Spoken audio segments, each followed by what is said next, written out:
Saat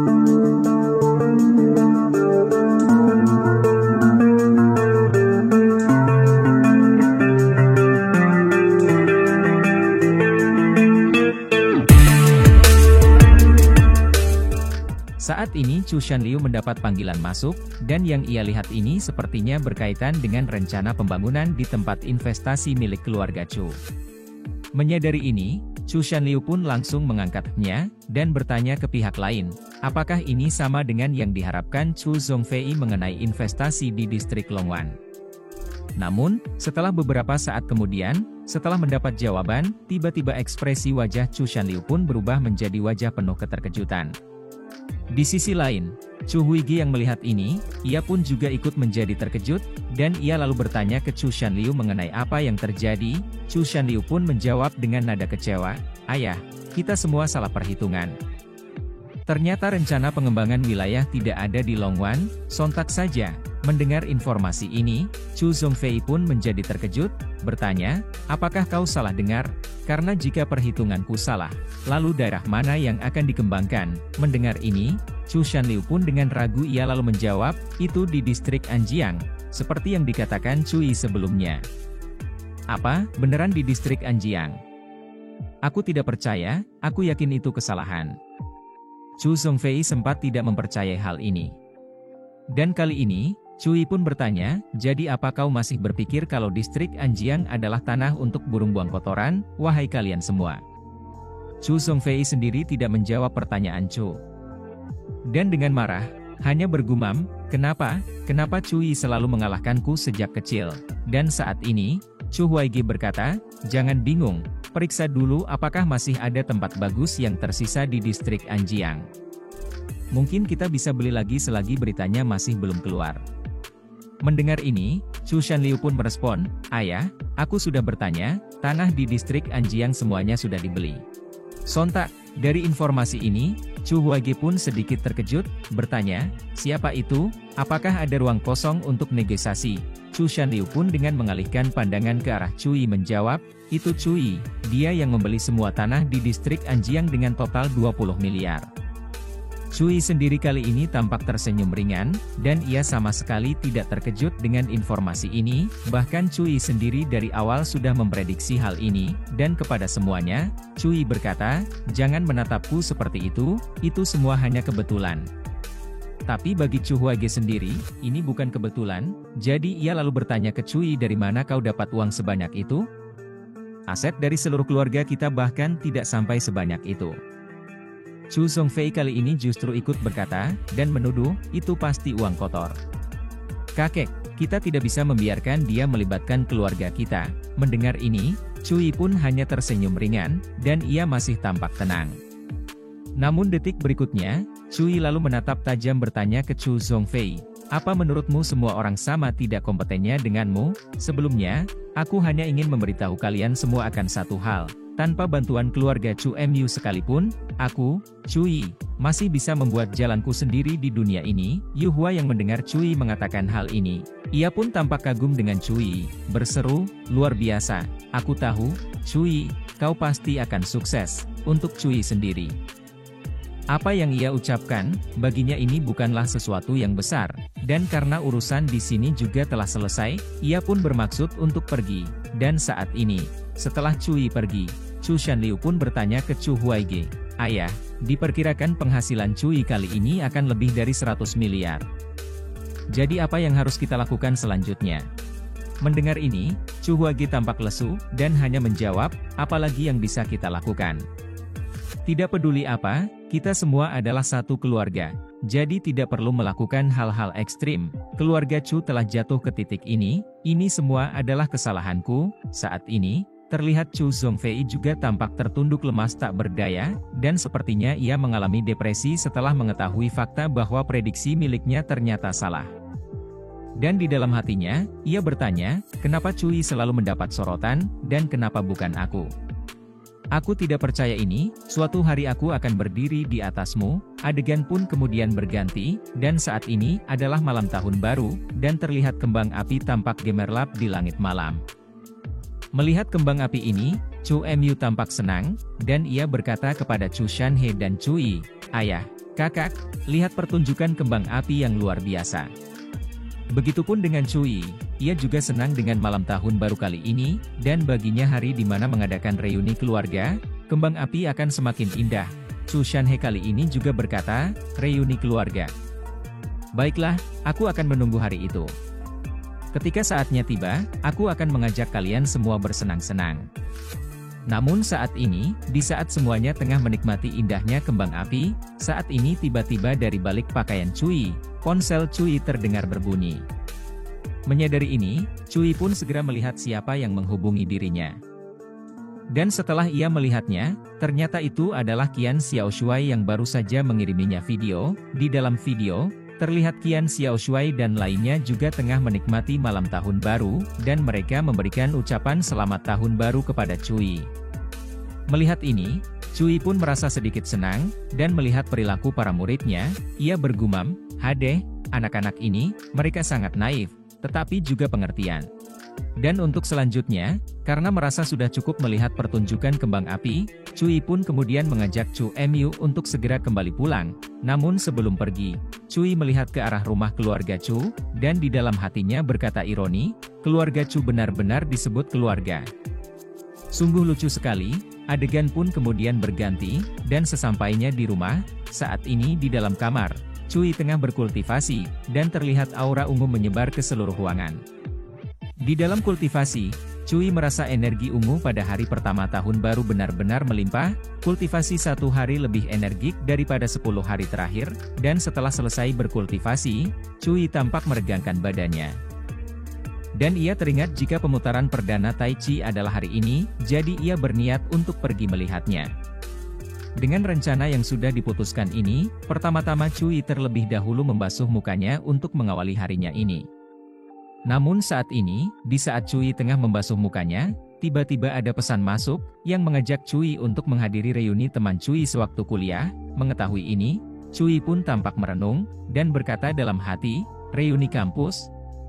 Bagaimanapun masih ada waktu hari ini, jadi mari kita lihat teman sekelas lama ini. Adegan pun kemudian berganti, dan waktu pun telah berlalu. Saat ini Cui tengah berada sebuah sudut jalan menuju tempat reuni diadakan.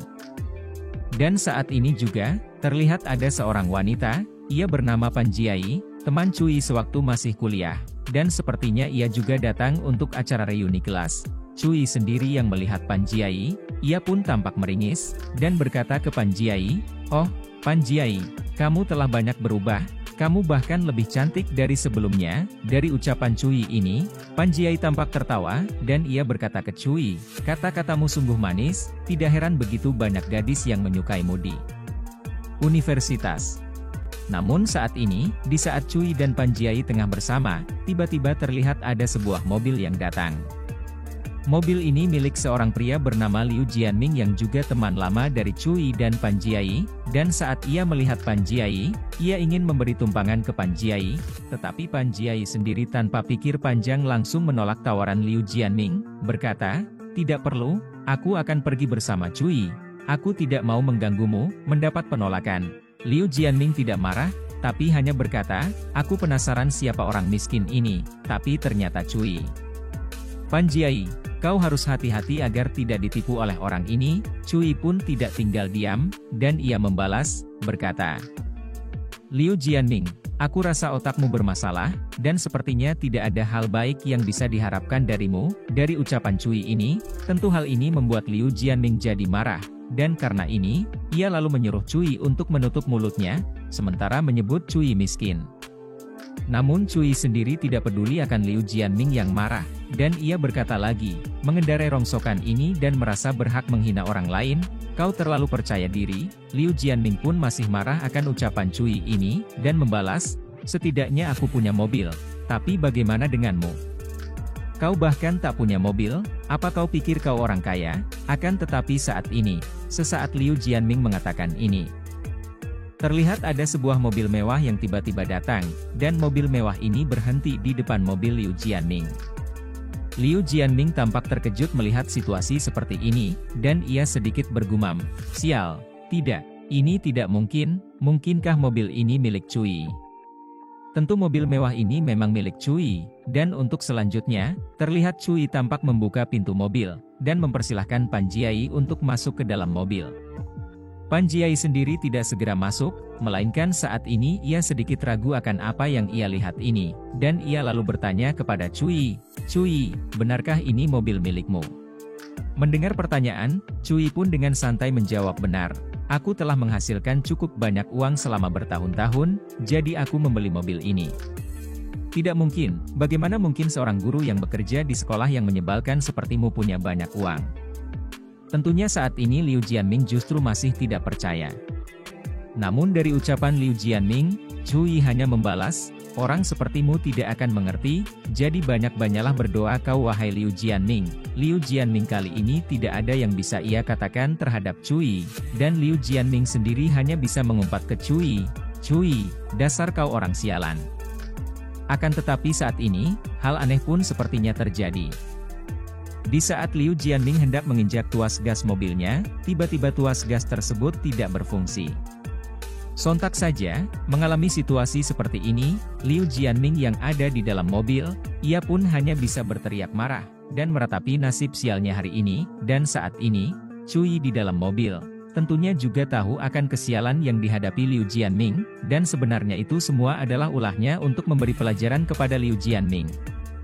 Adegan pun kemudian berlanjut, dan beberapa saat kemudian, saat ini mobil yang ditumpangi Cui telah sampai, dan saat ini, kepada Cui, Pan Jiai bertanya, "Cui, kau pasti seorang bos perusahaan benar kan?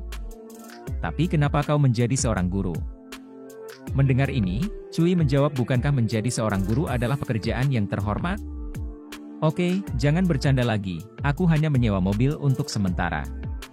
Dari jawaban Cui, Pan Jiai sempat tidak percaya, dan bertanya lagi, "Kalaupun disewa, pasti menghabiskan banyak uang, apakah itu sepadan?" Kali ini Cui menjawab, "Tentu sangat sepadan, sepadan untuk membantu wanita cantik menyingkirkan pelecehan para hooligan seperti Liu Jianming." Adegan pun berlanjut, setelah beberapa saat berjalan, Cui dan Pan Jiai pun telah sampai di ruangan di mana reuni akan diadakan. Dan terlihat saat ini sudah ada beberapa orang yang sudah datang, di antaranya adalah Song Sixi, Lin Ni, dan Zheng Antai. Melihat ini, Cui berkata dalam hati, "Itu adalah Lin Ni dan Song Sixi. Lin Ni selalu menjadi orang yang kejam, dan aku pernah dihina secara verbal oleh dirinya, dan di kehidupanku sebelumnya, aku mendengar kalau Song Sixi bunuh diri karena menjadi korban KDRT dari suaminya." Benar saja, energi negatif dalam tubuh Song Sixi berwarna kegelapan dan jelas ini melebihi orang normal, dan saat ini, sementara Cui tengah mengamati, Song Sixi pun berkata, "Maafkan aku tidak bisa mengontrol emosiku." Mendengar ini, Zheng Antai berkata ke Song Sixi, "Karena bisa ditipu oleh suamimu, kau pasti punya masalah juga. Jika kau tetap menangis, bukankah kau mengganggu semua orang?" Di sisi lain, Lin Ni yang merupakan istri Zheng Antai, ia juga ikut berkata bangga, "Aku sangat beruntung memiliki suami yang baik seperti Zheng Antai." Namun saat ini, di tengah pembicaraan dari semuanya, terlihat seseorang menghampiri, sementara berkata, "Hadeh, aku sudah bisa mendengar anjing menggonggong." Suara ini tentunya berasal dari Cui yang datang, dan Cui berkata dengan nada menghina. Mendengar hinaan Cui, Lin Ni sontak menjadi marah. Bertanya, "Cui, apa kau tidak tahu cara berbicara dengan sopan kepada orang lain?" Dari pertanyaan, Cui pun dengan santai hanya menjawab, "Apa aku perlu berbicara sopan dengan hewan yang tidak tahu cara menghargai orang?" Kali ini giliran Zheng Antai yang marah, dan bertanya ke Cui, "Sialan, siapa kau? Tundukkan kepalamu dan minta maaf sekarang, atau kau akan tamat hari ini." Melihat ini, Pan Jiai tampak khawatir, dan ia berkata ke Cui, "Cui, jangan impulsif, dia adalah direktur grup Zheng, dan yang kutahu ia pernah terlibat dalam beberapa pembunuhan rahasia." Cui yang mendengar ini, Cui pun sempat berpikir, dan ia hanya membalas, "Oh, jadi dia juga karakter besar. Dalam hal ini, harus ada permintaan maaf, namun, kau yang seharusnya berlutut dan minta maaf padaku." Cui mengatakan hal ini dengan senyuman di wajahnya, dan ucapannya ini ditujukan kepada Zheng Antai. Mendengar ini, sontak wajah Zheng Antai pun jadi muram, dan dengan marah bertanya, "Kau mau aku berlutut dan minta maaf?" Sepertinya kau harus membuka matamu." Sementara di sisi lain, saat ini Song Sixi tampak khawatir. Jadi ia berkata, "Cui, jangan memprovokasinya lagi. Ini semua salahku, biarkan aku yang minta maaf padanya." Namun dari ucapan Song Sixi ini, sepertinya Cui tidak terlalu memperdulikannya. Dan saat ini terlihat Cui justru berjalan dan melangkahkan kakinya ke arah Zheng Antai, dan sesampainya di hadapan Zheng Antai, Cui berkata ke Zheng Antai, "Zheng Antai, sudah kubilang, minta maaflah." Tetapi meski Cui sudah mengatakan hal ini, Zheng Antai bukannya mendengarkan, melainkan justru lebih marah, dan tanpa pikir panjang langsung menyerang Cui. Cui sendiri masih tampak tenang menghadapi situasi semacam ini, dan matanya menatap dengan tajam tanpa ketakutan sama sekali. Dan saat ini, Zheng Antai tiba-tiba melayang di udara, sementara seluruh tubuhnya diselimuti aura biru dan ia yang sadar ini, ia pun menjadi sedikit terkejut, tentu yang melakukan ini adalah Cui. Dan ia berkata ke Zheng Antai, "Seperti yang diharapkan dari bos muda, caramu minta maaf juga mengesankan, tapi sepertinya wajahmu tidak terlalu tulus." Zheng Antai pun tampak marah mendapat perlakuan seperti ini, dan ia hanya bisa menatap Cui penuh kebencian, sementara ia juga melontarkan kata makian untuk Cui. Untuk Cui sendiri, ia hanya menatap ringan, dan dari wajahnya, ia tidak memperlihatkan wajah belas kasihan maupun ketakutan sama sekali kepada Zheng Antai. Dan untuk selanjutnya, aura biru milik Cui pun semakin kuat, dan hal ini tentunya membuat Zheng Antai semakin merasakan tekanan yang semakin kuat. Menyadari ini, Zheng Antai dengan wajah penuh kepanikan lalu berkata dalam hati, "Sial, apa yang terjadi? Kenapa aku tidak bisa mengendalikan tubuhku?" Namun saat ini, Cui masih tidak peduli, dan ia hanya berkata, "Wah, benarkah ini? Pak Zheng sungguh bersujud padaku? Aku bukan ayahmu, jadi kenapa kau harus melakukan ini? Baiklah, karena kau begitu tulus, aku akan memaafkanmu kali ini."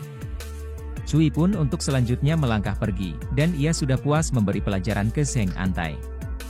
Adegan berikutnya, setelah Cui pergi, Lin Ni pun kemudian menghampiri Zheng Antai. Dan ia berusaha membantu Zheng Antai untuk berdiri. Akan tetapi saat ini, Zheng Antai tiba-tiba saja langsung menampol Lin Ni, dan ia menumpahkan rasa kekesalannya ke Lin Ni, dan merasa ini semua adalah salah Lin Ni. Mendapat tampolan, Lin Ni pun merasa kesakitan di wajahnya, dan sambil menangis, ia berkata ke Zheng Antai, bahwa ia benar-benar tidak tahu hal semacam ini akan terjadi. Zheng Antai sendiri saat ini, dengan hatinya yang masih diliputi kebencian ke Cui, ia pun bersumpah, ia akan mengembalikan rasa malu ini kepada Cui ribuan kali lipat. Adegan pun kemudian berlanjut, dan waktu telah berlalu, dan saat ini acara reuni tengah berlangsung, dan terlihat semuanya sudah berkumpul bersama. Dan saat ini, Song Sixi berkata, "Memang benar saat ini suamiku tengah salah jalan, tapi aku yakin mungkin dia akan berubah menjadi lebih baik suatu hari nanti." Cui sendiri yang mendengar ini, ia pun sempat pesimis dengan ini, berkata ke Song Sixi, "Aku khawatir kau tidak bisa menunggu sampai hari ketika dia menjadi lebih baik." Namun saat ini, di saat Cui dan Song Sixi tengah berbicara bersama, tiba-tiba terlihat ada seseorang yang datang, dan berjalan melangkah ke arah Cui dan lainnya. Orang ini ternyata adalah Yang Ling, yang juga anggota dalam reuni ini, dan ia adalah mantan kekasih Cui sebelumnya ketika mereka masih kuliah. Melihat Yang Ling, Liu Jianming sendiri tak kuasa berkata, "Cantik sekali, bagaimana bisa Yang Ling terjebak dengan pria miskin seperti Cui saat itu?" Dan untuk Yang Ling sendiri, sesaat ia masuk ke dalam ruangan, ia yang melihat Cui, di dalam hatinya ia bergumam, "Hadeh, Cui sungguh ada di sini juga." Dan kemudian, kepada Cui, Yang Ling bertanya, "Cui, mengapa kau minum sendirian, dan tidak menyapaku? Apakah karena kau masih tak bisa melupakanku?" Di sisi lain, seorang wanita yang melihat ini, ia pun lalu berbisik ke Yang Ling. "Yang Ling, kau sekarang adalah bintang besar." Mungkin Cui merasa rendah diri dan malu pada dirinya sendiri. Mendengar ini, Yang Ling juga ikut berkata, "Itu benar, lagi pula, Cui tidak layak untukku.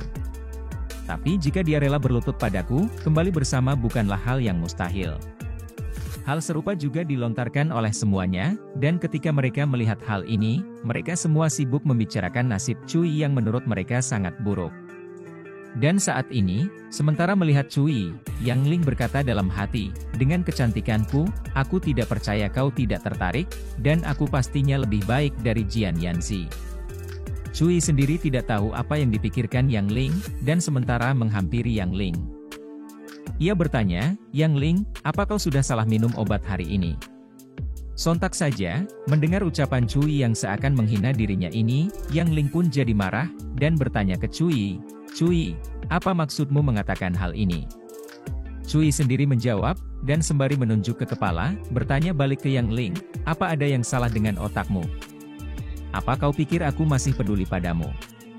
Kali ini giliran Liu Jianming yang marah, dan ia yang dengar Cui menghina Yang Ling, ia menunjuk Cui, berkata, Cui, jaga mulutmu, apa kau tak sadar dengan status rendahmu sekarang?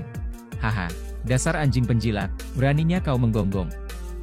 Memangnya Yang Ling pernah tertarik padamu? Cui pun tertawa membalas ucapan Liu Jianming yang ia rasa lucu.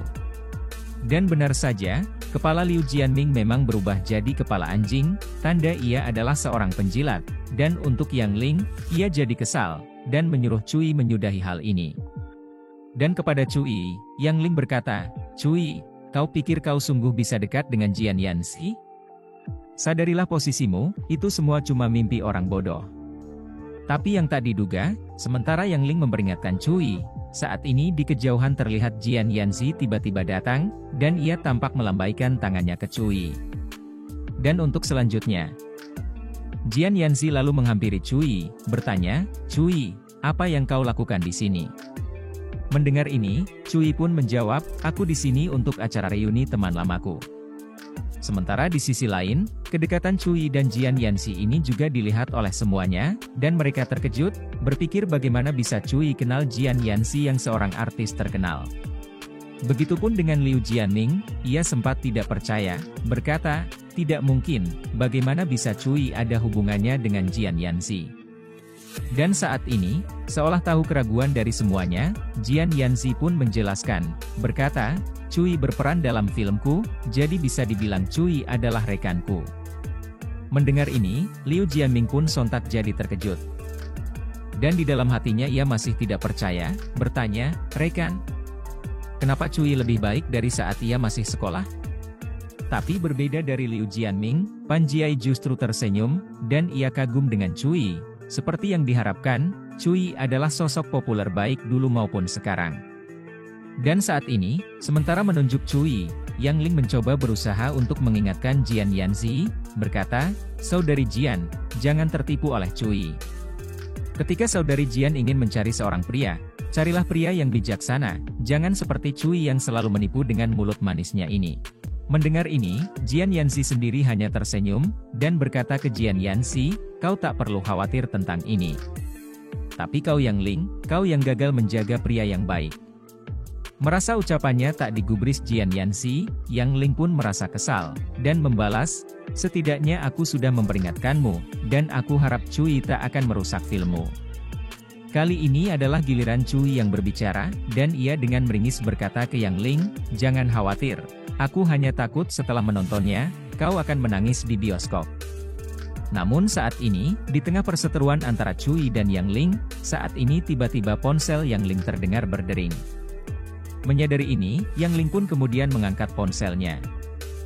Dan dengan senyum di wajahnya, ia menjawab panggilan masuk.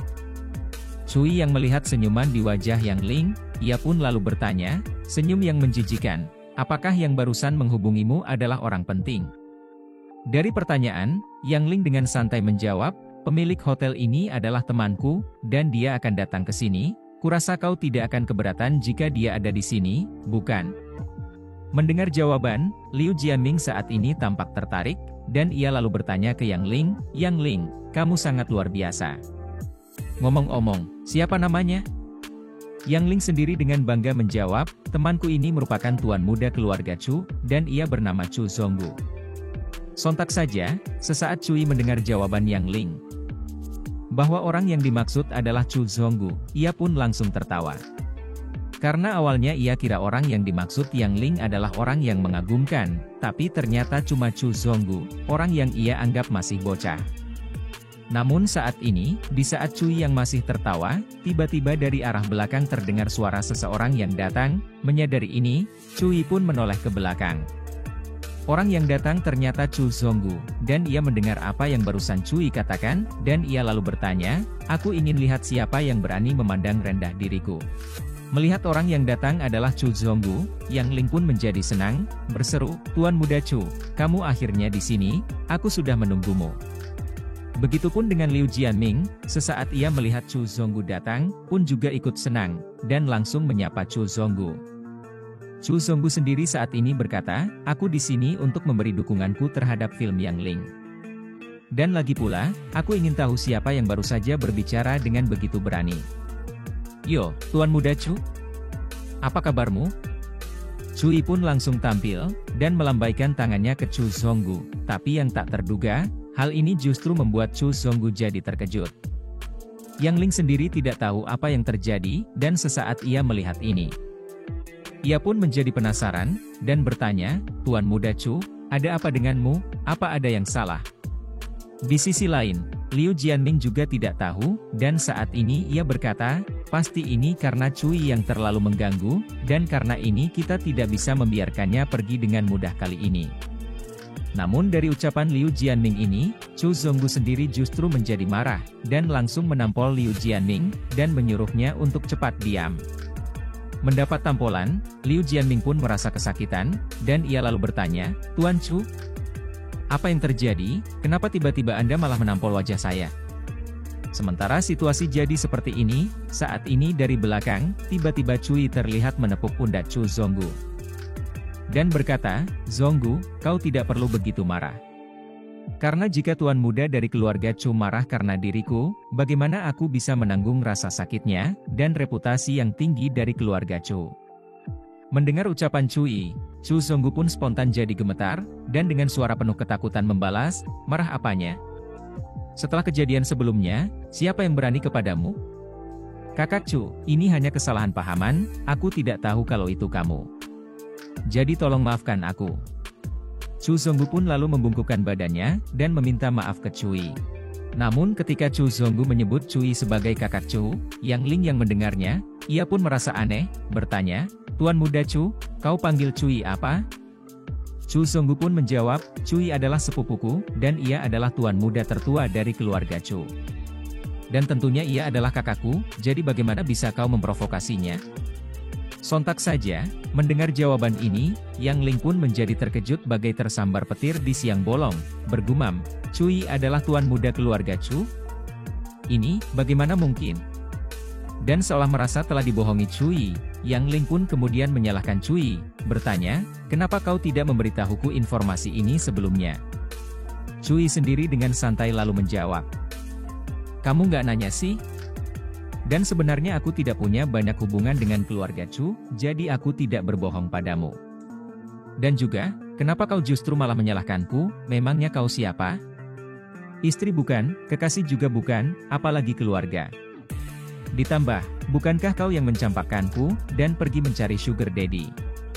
Nona Yang, bagaimana bisa kau melupakan apa yang kau katakan padaku?" Mendengar ini, Yang Ling pun berkata, "Aku tidak tahu kalau kamu dari keluarga Chu, dan sebenarnya aku masih mencintaimu sekarang, jadi, beri aku kesempatan lagi, oke?" Namun dari ucapan Yang Ling ini, sepertinya Cui sudah menutup kemungkinan ini, dan untuk selanjutnya ia hanya ingin pergi. Pergi dari tempat yang membosankan ini. Akan tetapi sebelum pergi, Cui melambaikan tangannya ke arah Pan Jiai, dan berkata, "Ngomong-ngomong Jiai, kita tidak makan enak hari ini, mari kita bertemu lagi di lain hari." Melihat ini, Pan Jiai pun juga melambaikan tangannya ke arah Cui, dan dengan ekspresi senang di wajahnya, ia membalas, "Oke, mari kita buat janji kalau begitu."